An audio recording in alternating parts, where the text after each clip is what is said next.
Los chats de Leandro Norero del caso Metástasis mencionan a figuras políticas y autoridades del país que supuestamente recibieron favores suyos.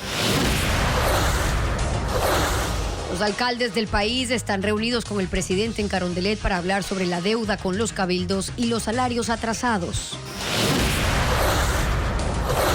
La Asamblea pide $67 millones para su funcionamiento en el 2024, mientras un organismo internacional le pone mala nota en transparencia. Desde el 1 de enero del 2024, los dueños de mascotas que quieran llevarlas al extranjero deberán tener certificados de salud de veterinarios autorizados. 1 millón de personas de 5 estados en el centro de Estados Unidos sufren por una tormenta de nieve que congeló carreteras y afectó más de 1,000 vuelos.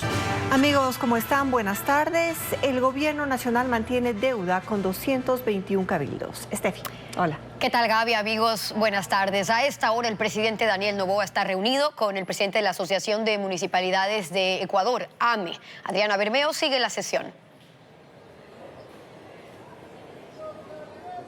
De los 221 municipios con quienes mantiene deuda el gobierno nacional, 160 corresponden a los más pequeños. Esto quiere decir que dependen en un 85% de las asignaciones presupuestarias del gobierno nacional. Este encuentro entre el presidente de la República, Daniel Noboa, además del ministro de Economía y Finanzas, Juan Carlos Vega, se ha prolongado por casi 2 horas.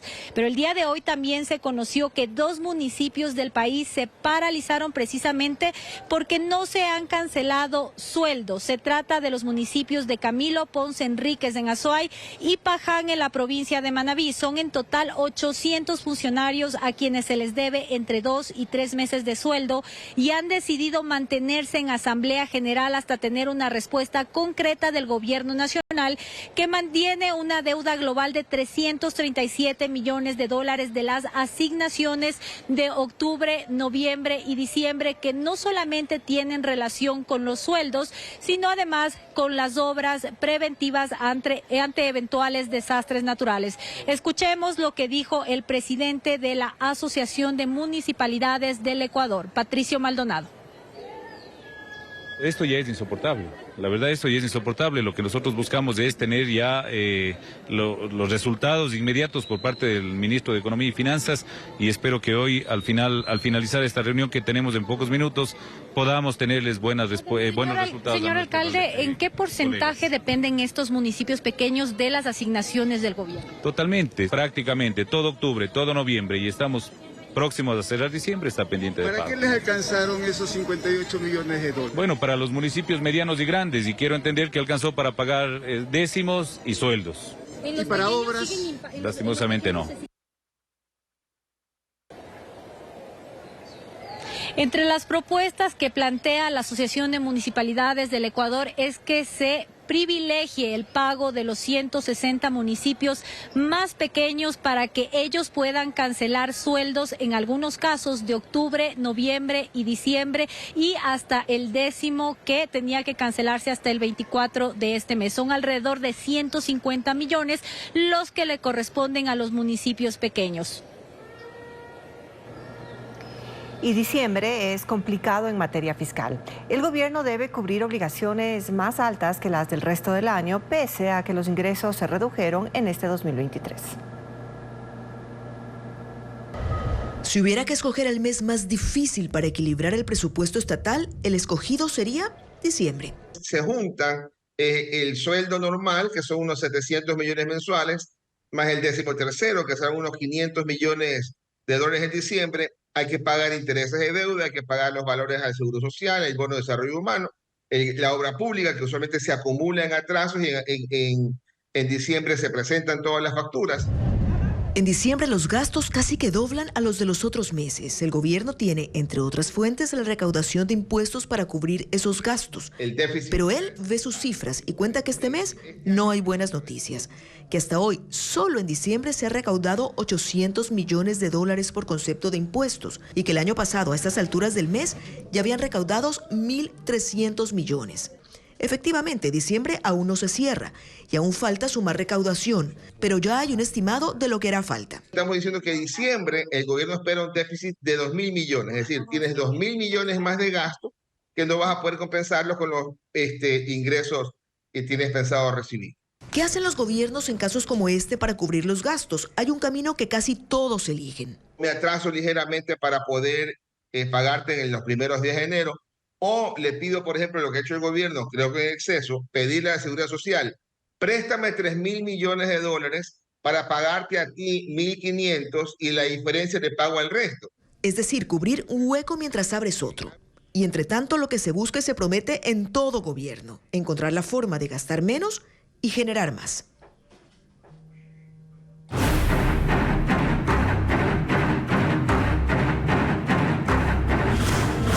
Metástasis, la infiltración narco.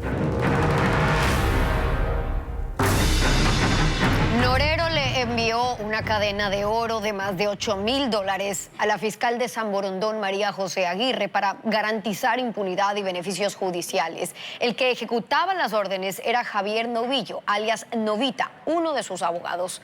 Paul Romero con el informe. Desde la cárcel regional de Cotopaxi, el fallecido narcotraficante Leandro Norero controlaba a jueces y fiscales encargados de investigar los procesos judiciales en su contra. En los chats del caso Metástasis existen conversaciones entre Norero y el abogado Javier Novillo, alias Novita, quien según la fiscalía era uno de los encargados para ejecutar fraudes procesales.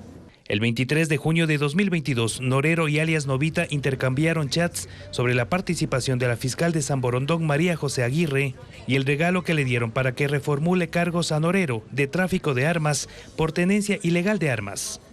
Tenemos aliados, pero me dijo que no me quemes, por favor. De una, tranqui. Yo no lo voy a dejar morir, solo cuídame. Mándeme el parte, yo me caso con la Majo, jaja. Esa man es linda gente, es bien conmigo y el perfil de la man es bien. De una, llévele un dulce de mi parte. Mejor, ya le digo al Marcel que me le dé un collar, pero se la das. Ella mismo fue con los policías, yo por tontera no me hago ver. En los chats, alias Novita le envió a Norero fotografías de la cadena Cartier que le entregó a la fiscal Aguirre por favores recibidos. En las conversaciones no consta el valor de la cadena, pero según el informe fiscal supera los $8,000. Además, la fiscal Aguirre cumplió otros pedidos de Norero, por ejemplo, la solicitud de prisión preventiva a los funcionarios de Inmobiliar que se encargaron de la custodia de los bienes incautados al narco. 5 estados en el centro de Estados Unidos sufrieron los efectos de una tormenta de nieve en Navidad. Dakota del Sur y del Norte, también Nebraska, Illinois y parte de Colorado tuvieron temperaturas congelantes y centenares de vuelos fueron cancelados. La carretera interestatal que cruza Nebraska estuvo bloqueada por la que hasta ahora es la peor nevada de este invierno. Decenas de autos y camiones quedaron atrapados. Otros vehículos se deslizaron en el camino helado y terminaron accidentados en la vía que fue cerrada durante horas. Más de 1 millón de personas quedaron bajo alerta desde el día de Navidad por un clima severo que se mantiene hasta este martes, con el aviso de no usar algunas autopistas, pues el hielo las puso en condiciones resbaladizas. Decenas de condados fueron declarados en emergencia en Dakota del Sur y Dakota del Norte. En la ciudad de Fargo hay temperaturas congelantes y se pronostican hasta 10 grados bajo cero esta semana, así como vientos de 80 kilómetros por hora por una masa de aire helado que baja desde Canadá. Mientras que en Chicago, la escasa visibilidad por la tormenta obligó a cancelar los vuelos en el aeropuerto de Midway, dejando varados a miles de viajeros que retornaban a casa luego de la celebración navideña. En todo el país se cancelaron 140 vuelos y otros 1.600 sufrieron retrasos. En la localidad argentina de Rincón, en la provincia de Catamarca, el desbordamiento de un río arrasó con un puente peatonal. La estructura, que había sido inaugurada hace apenas un mes, cayó en segundos y dejó aislado a ese pueblo. La corriente se llevó una camioneta, provocó inundaciones en viviendas de esa zona rural.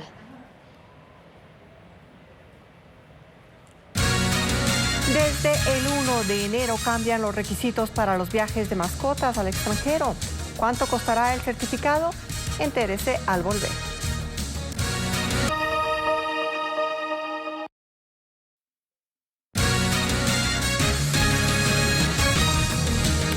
¿Desea viajar con mascotas al extranjero? Desde el 1 de enero es requisito llevar un certificado de un veterinario privado autorizado. Diego Cuenca explica cuánto cuesta. Si un ciudadano quiere viajar al extranjero con su mascota, debe considerar los cambios que emitió la Agencia de Regulación y Control Fito y Zoosanitario, Agrocalidad, desde el 1 de enero del 2024. Los certificados de salud de perros y gatos deberán ser solicitados directamente a médicos privados, autorizados para realizar el trámite. Son 82 profesionales que con sus servicios cubren 12 provincias, principalmente Guayas y Pichincha. Están encargados de emitir la certificación en el que registran nombre, edad de la mascota, anticuerpos contra la rabia luego de la vacunación, la desparasitación y otros diagnósticos según los requerimientos de cada país. Para poder acceder a los contactos de los veterinarios autorizados, debe ingresar a la página agrocalidad.gov.es. Televistazo consultó a los especialistas sobre el trámite y señalaron que los costos del proceso para la certificación varían según el destino y exámenes. Por ejemplo, si es para Latinoamérica, el valor promedio es de $165. Para Europa cuesta $215. El trámite dura entre 6 y 8 semanas, según las exigencias sanitarias de cada nación. Esos precios incluyen la tarifa de $27.71, que es la tasa de agrocalidad.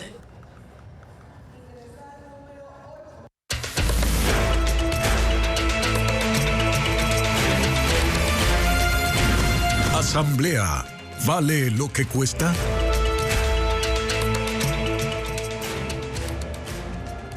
...42 de 100 puntos obtuvo la Asamblea Nacional en cuanto a transparencia. Un informe regional indicó que faltan leyes de acceso a acuerdos o para la contratación de asesores y asistentes de despacho.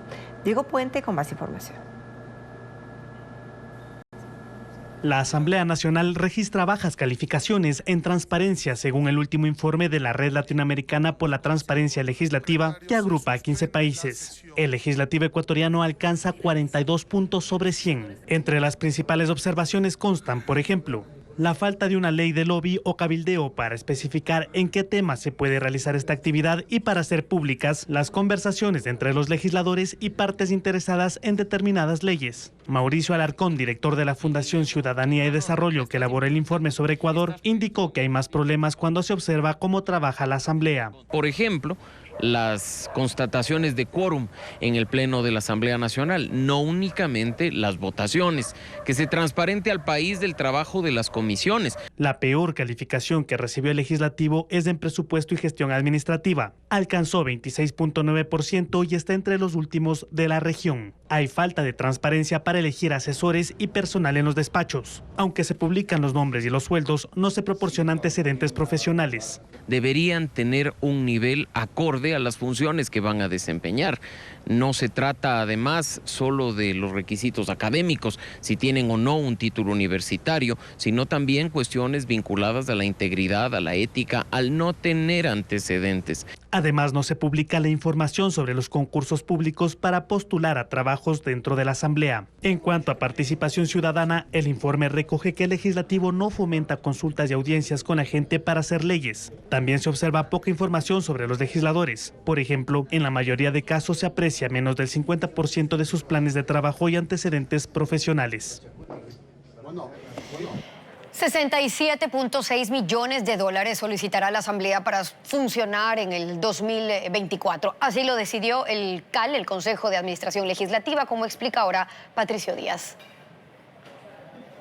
La Asamblea se prepara para el 2024 y lo primero es sustentar económicamente lo que necesita para funcionar.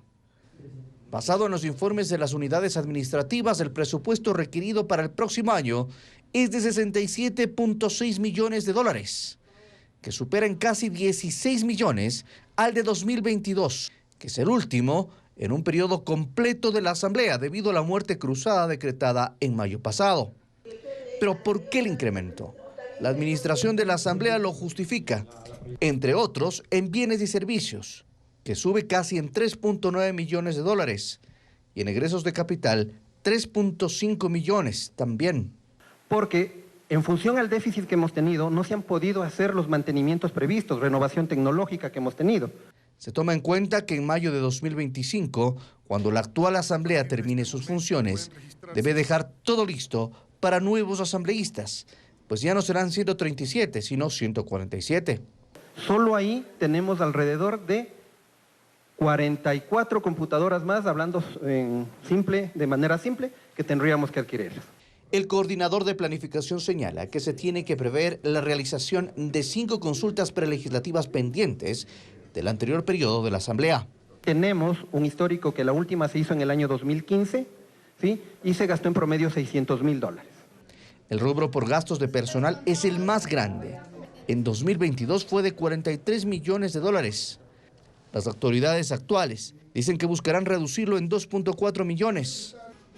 Pero lo que no se moverá es el personal que trabaja con los asambleístas y en las comisiones. Cada legislador tiene la opción de contratar para su despacho 2 asistentes y 2 asesores. Estos últimos tienen categorías. El de nivel 1 puede llegar a ganar $3,014. Cada una de las 15 comisiones permanentes tiene un secretario, un prosecretario, 2 asesores en nivel 1 y un asistente. Esto sin contar el personal administrativo y de otros departamentos de la Asamblea. El legislativo remitirá esta solicitud de presupuesto al Ministerio de Finanzas para su asignación.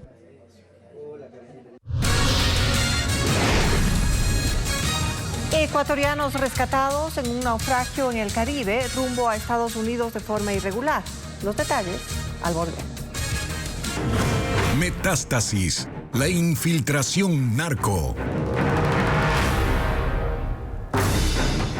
En los chats de Norero con los miembros de su red también se mencionan supuestos favores a figuras políticas como la entrega de dinero para obras en Santa Elena y el apoyo a candidaturas en Durán.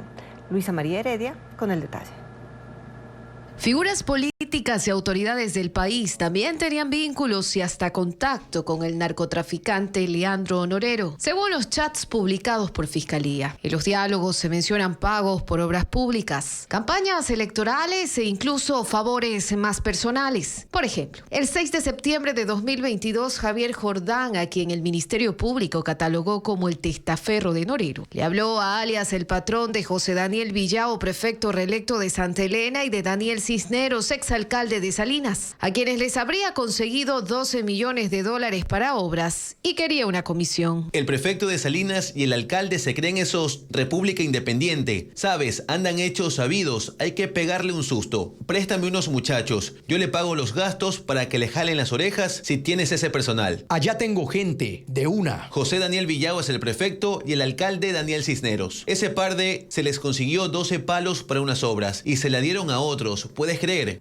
De una, hagámosle. Déjame consultarle al ruso para que vayan de parte de él. Es el 5% de 12 palos. Son 600 latas que tenían que dar. No dieron ni responden. Jaja, por eso querían comprarme mi casa. Algo similar habría ocurrido con el alcalde de Manta, Agustín Intriago, asesinado por sicarios el 23 de junio de este año, cuando realizaba una actividad en un barrio. En el relato de la teoría fiscal del caso Metástasis, durante la audiencia de formulación de cargos, Diana Salazar aseguró que alias estimado abogado de Norero coordinó y planificó delitos contra la administración pública con varias instituciones, una de ellas era el municipio de Manta. En tanto que en otro chat entre Jordán y Norero, que tiene fecha 29 de septiembre de 2022, se evidencia el apoyo que le habría dado su grupo criminal a ciertas candidaturas para las elecciones seccionales de febrero y las anticipadas de agosto. Ñaño, habla con el ruso, Ñaño, que no le estén metiendo gente a ese man de Estrada. Por ahí anda diciendo que el ruso le está metiendo unos LK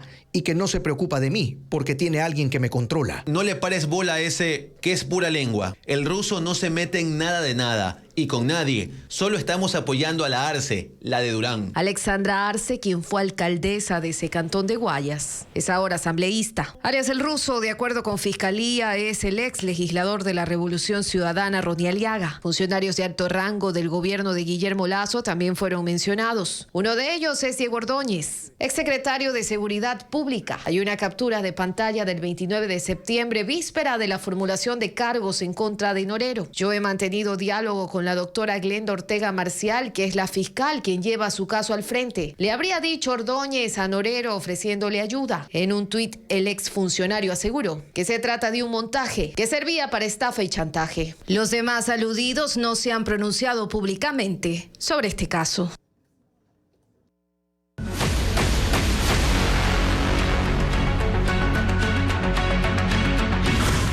Energía, el mapa alternativo. El Ecuador es uno de los países de la región con mayor potencial de generación eléctrica, pero la falta de inversión y planificación ha hecho que la mayoría de los recursos se desaprovechen. Francisco Garcés con más detalles.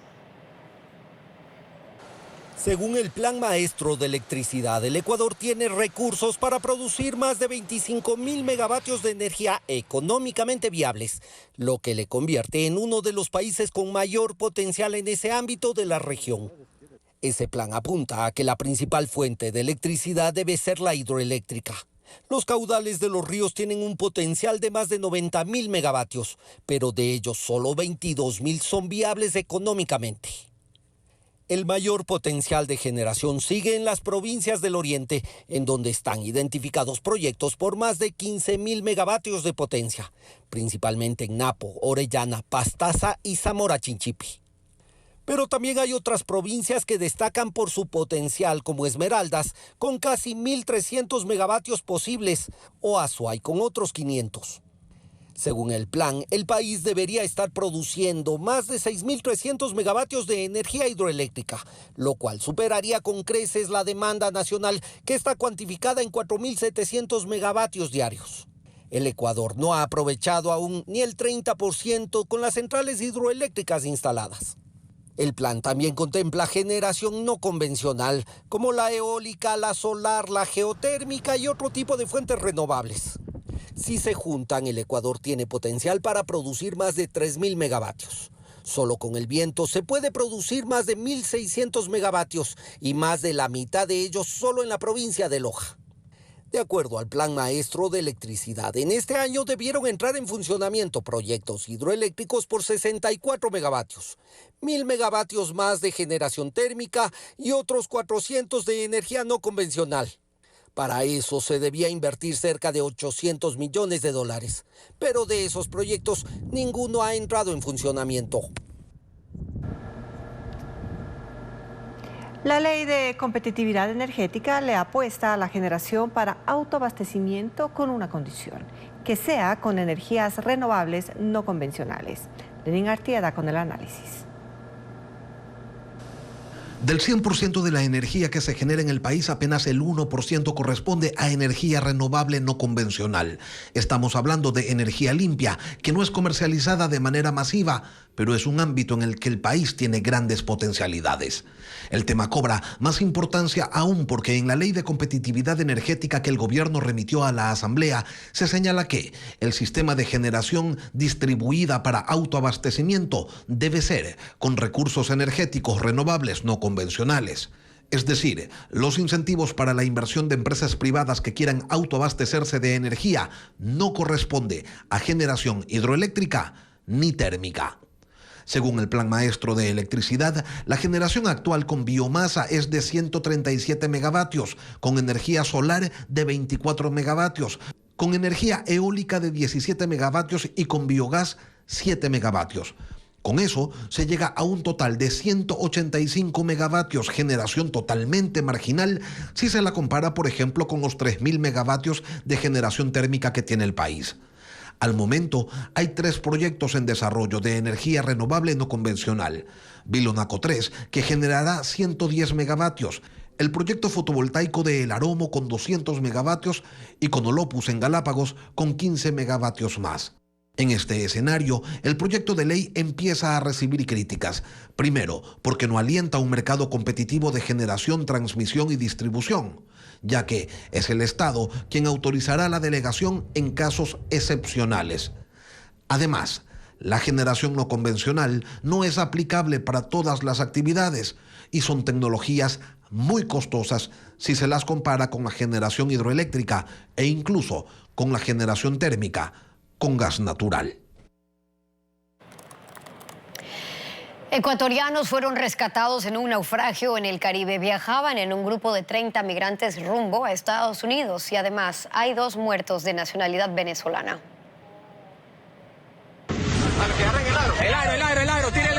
La embarcación navegaba desde la isla de San Andrés en Colombia hasta Nicaragua, cuando naufragó a unos 9 kilómetros al sureste de Corn Island. La Fuerza Naval Nicaragüense los divisó y realizó el rescate de 30 personas, pero también hallaron 2 cuerpos sin vida. La mayoría de las personas rescatadas son de nacionalidad venezolana, pero también hay de Ecuador, Colombia e India, según el listado publicado por las autoridades. Los 2 fallecidos son venezolanos. Uno de ellos era una menor de 4 años. Esa ruta en el Caribe entre la isla colombiana y la costa nicaragüense es utilizada por los migrantes en su camino hacia Norteamérica para evitar la selva del Darién, llena de peligros naturales y la presencia de grupos criminales. Un policía de Perú se disfrazó de Papá Noel para un operativo contra narcotraficantes. La vestimenta fue la clave para el éxito de la misión, según las autoridades. En Perú, Papá Noel no llegó a repartir regalos, sino más bien a detener delincuentes. Este agente encubierto usó un disfraz de Papá Noel para pasar desapercibido y así dar con esta vivienda donde 2 hombres vendían cocaína y marihuana. Ocurrió en un barrio muy peligroso al norte de Lima. El agente del Escuadrón Verde aseguró que el disfraz fue clave para el éxito del operativo. Esta no es la primera vez que la policía peruana utiliza disfraces como distracción durante los operativos. En octubre, un grupo de uniformados con trajes de personajes de películas de terror detuvo a 2 miembros de una banda narcodelictiva.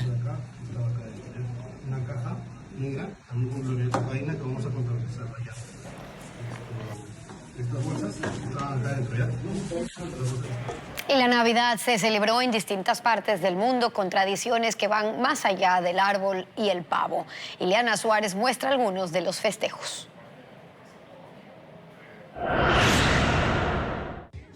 En Rusia, decenas de personas vestidas de Papá Noel, doncellas de las nieves y otros personajes festivos recorrieron la ciudad de Podolsk, en la región de Moscú. Unas 150 personas de 20 ciudades se disfrazaron para una carrera y así vivir el espíritu navideño. Los participantes que lucieron los trajes más originales recibieron premios.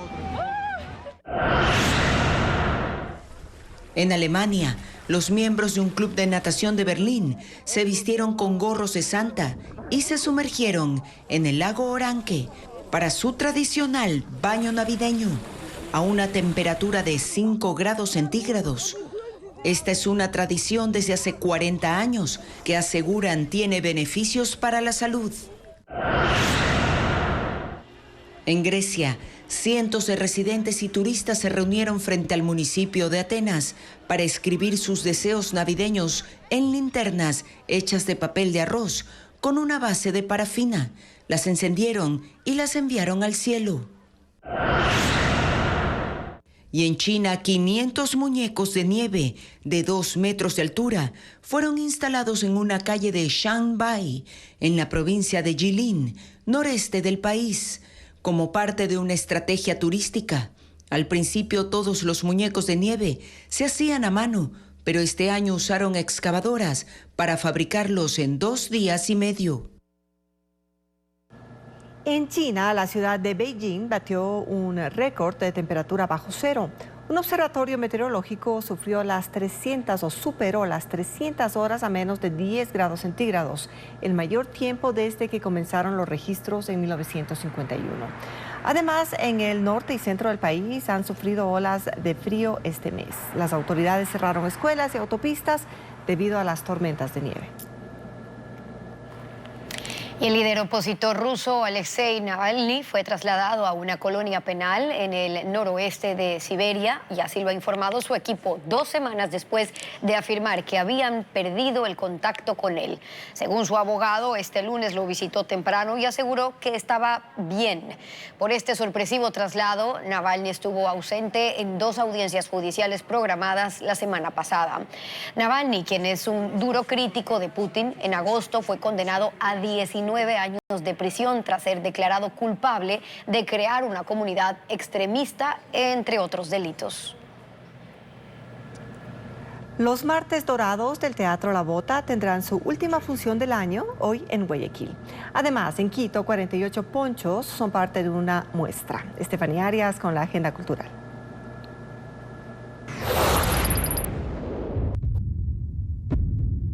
Textos, dibujos y música que hacen una exploración personal del artista ecuatoriano José Mano Salvas. Es la exposición Self-Love Message en la Casa Carrión de Bellavista, en Quito, que estará abierta hasta el 3 de febrero de 2024. Hoy será la última función del año de los Martes Dorados en el Teatro La Bota, en el Malecón del Salado, en Guayaquil. Sobre el escenario estará el bailarín clásico Rafael Espinosa y un concierto con la cantante Jenny Villafuerte. La función gratuita comenzará a las 4:30 de la tarde.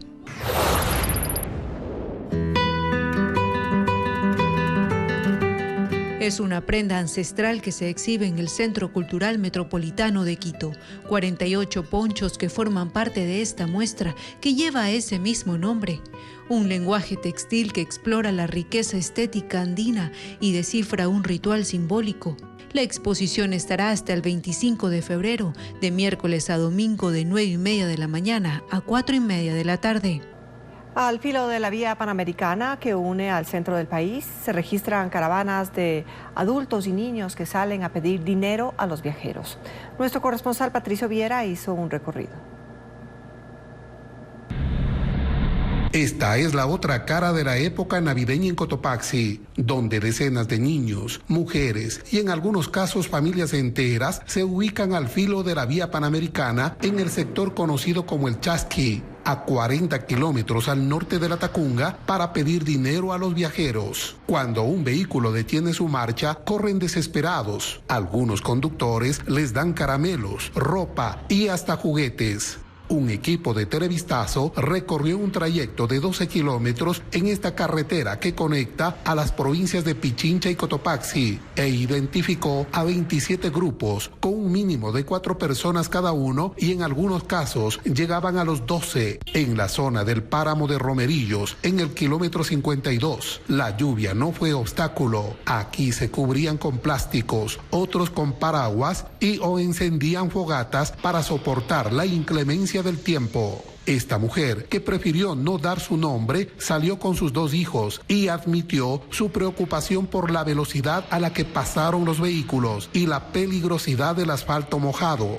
Esta situación ha sido recurrente durante las festividades de diciembre desde hace al menos 5 décadas. Este año, con una inversión de $681,000, el Ministerio de Inclusión Social impulsó un proyecto de colonias navideñas en zonas rurales de Cotopaxi para involucrar a los niños y sus familias en actividades lúdicas y evitar que salgan a pedir dinero. Sin embargo, la entidad señala que la situación ha evolucionado hacia un fenómeno arraigado en la cultura local. Hay personas que incluso sacan un celular de alta gama que están en esos espacios, más son prácticas culturales que tenemos que erradicar. Se tiene previsto que a partir de este martes, miembros de la unidad de la Policía de la Niñez y Adolescencia DINAPEN realicen operativos en el sector para... En Chone, Manabí, se realizó el tercer conteo navideño de aves, un proceso anual para controlar el número de especies en el humedal La Cegua. 70 personas participaron en el recorrido de 3 días.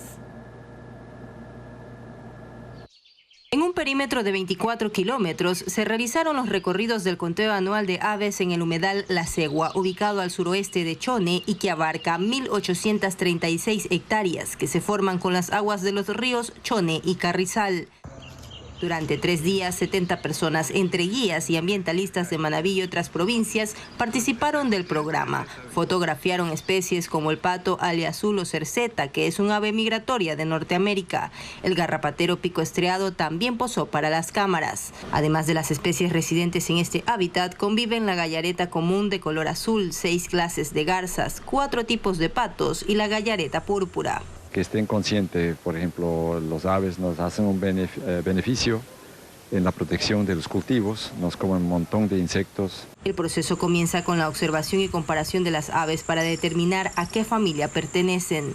Luego se reportan los hallazgos en la aplicación eBird, que recoge datos de avistamientos de aves de todo el mundo y está integrada por una comunidad de distintos países de amantes de estos animales. El conteo anual se realiza a escala internacional. En Manabí comenzó hace 7 años en el Parque Nacional Machalilla en Puerto López. En La Segua llevan 3 años.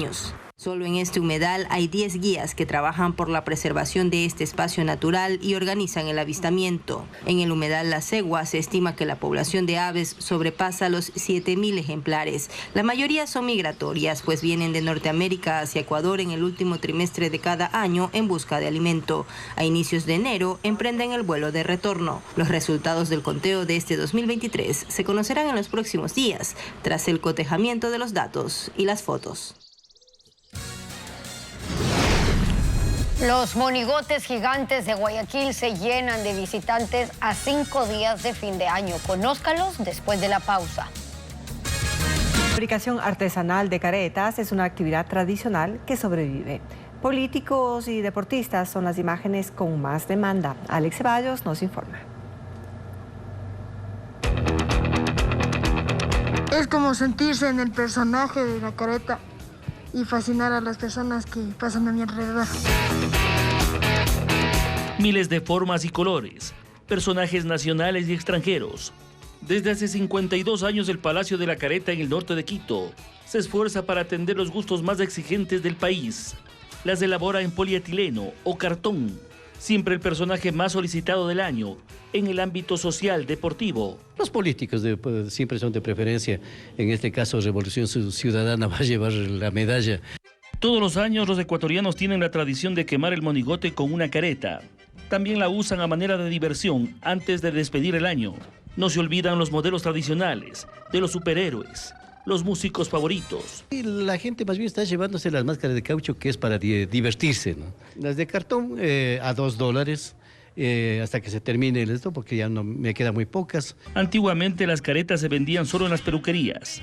De ahí le surgió la idea a Vicente Paredes, estilista de profesión, quien dejó las tijeras y las peinillas para dedicarse exclusivamente a fabricarlas. En hacerles no se demora mucho, lo que se demora en hacer los diseños y los moldes.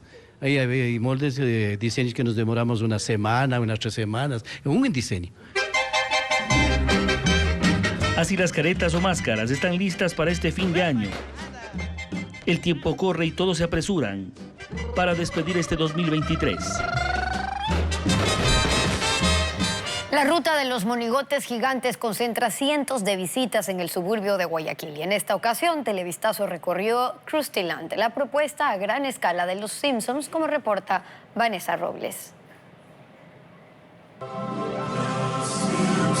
Una llamativa réplica de la atracción del Paseo de los Simpsons de Universal Studios se lleva en las calles 18 y Francisco Segura en el suburbio de Guayaquil. Los llamativos ojos de Krusty el payaso dan la bienvenida al escenario de 12 metros de ancho por 7 de alto, que ofrece 10 minutos de inmersión en la serie animada mediante 3 estaciones. Del lado izquierdo está el clásico carro rosa de Homero, hecho de metal y cartón, donde los visitantes se pueden subir y manejar. A la derecha se encuentra la taberna de Moe, quien recibe al público con un vaso. Los detalles son fieles a la serie: una mesa de billar, el teléfono rojo y la máquina con el juego de preguntas. José Luis es el creador de esta propuesta. Él tiene 17 años de experiencia como artesano. He tratado de buscar imágenes viendo videos y la gente que ha venido, que sí ha asistido allá, me dice que está tal y cual. Entonces para mí es un honor y un gusto de haber hecho algo que solo lo veo por imágenes. Trato de hacerlo mejor y aquí está. Al salir hay que tener cuidado con Bola de Nieve, el gato de la familia Simpson, que merodea el techo de la casa. En su interior están todos: Homero, la bebé Maggie, Marge, Bart, Lisa y hasta su mascota ayudante de Santa. En la tradicional escena del mueble con el televisor, los visitantes pueden sentarse en el sillón y fotografiarse con los personajes. Yo me encargo de hacerle como que el toque especial aquí. Hacemos que los muñecos se muevan. Ya hicimos el año pasado algo con mucha locura, entonces la gente viene siempre esperando más. En escena hay en total 10 personajes, 25 accesorios y 4 motores que dan vida a la atracción. La policía resguarda el área.